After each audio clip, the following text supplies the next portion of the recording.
Hello friend, Reena लोकगीत YouTube channel पे आप सभी का स्वागत है। मैं एक चुटकुला गीत गाने जा रही हूँ। आप लोग देखना, जितने हमारे भाई बहन हमारे चैनल को लाइक करके सब्सक्राइब कर लेना, वीडियो फुल वॉच करके देखना प्लीज़। दोस्त, आप लोग फुल सपोर्ट बनाए रखना प्लीज़ हमारे चैनल पे। हेलो दोस्तों, किरण लोकगीत यूट्यूब चैनल पर भी जाना। आप लोग अपना प्यार दुलार आशीर्वाद भरपूर देना और वीडियो को लाइक करना, सब्सक्राइब करना, शेयर करना, वीडियो फुल आवाज करके देखना। अपना प्यार दुलार आशीर्वाद भरपूर देना। ना जीबो ना जीबो ना जीबो नगवा तोहरे काटे, ना जीबो नगवा तोहरे काटे, ना जीबो ना जीबो ना जीबो ना जीबो नगवा तोहरे काटे, ना जीबो नगवा तोहरे काटे, ना जीबो।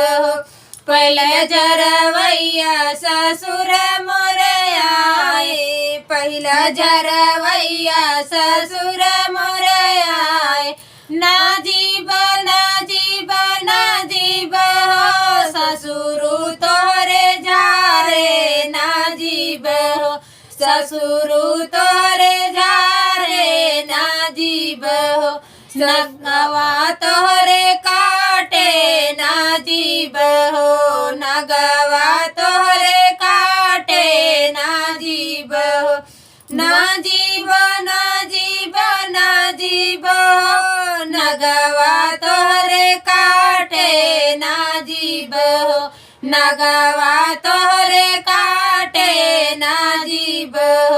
दूसरा जरवैया जेठ मोर आए, दूसरा जरवैया जेठ मोर आए, ना जीबो ना जीबो ना जीबो जेठाऊ तोहरे झारे, ना जीबो जेठाऊ तोहरे झारे, ना जीबो नगवा तोहरे काटे, ना जीबो नगवा तोहरे काटे, ना जीबो। तीसरा जरवैया देवर मोर आए, तीसरा जरवैया देवर मोर आए, ना जीबो ना जीबो ना जीबो देवरा तोहरे झारे, ना जीबो देवरा तोहरे झारे, ना जीबो ना जीबो ना जीबो ना जीबो नगवा तोहरे काटे, ना जीबो नगवा तोहरे काटे, ना जीबो। चौथा जरवैया बलम मोर आए, चौथा जरवैया बलम मोर आए, जी जब जी जैब हो नगवा तोहरे काटे, जी जैब नगवा तोहरे काटे, जी जैब।